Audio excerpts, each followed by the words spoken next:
الملائكة هم تلامذة محمد وآل محمد. شو يعني؟ من وين تعلم جبرائيل؟ من أهل البيت عليهم السلام. الله الله الله الله. اللي علم جبرائيل حتى اسمه علي بن أبي طالب سلام الله. ولذلك أكثر من علم الملائكة هو علي بن أبي طالب. عجيب عجيب والله عجيب. ثم خلق الله الملائكة. الملائكة طبعا مخلوقين من نور. علي بن أبي طالب أحد الأشباح الخمسة.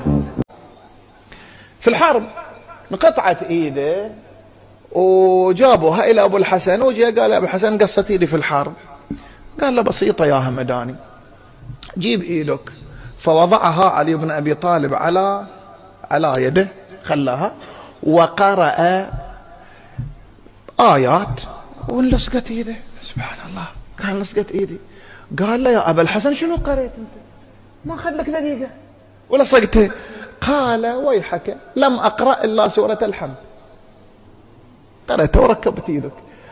قال له سورة الحمد تركب يدي؟ فسقطت يده. ليش طاحت يده؟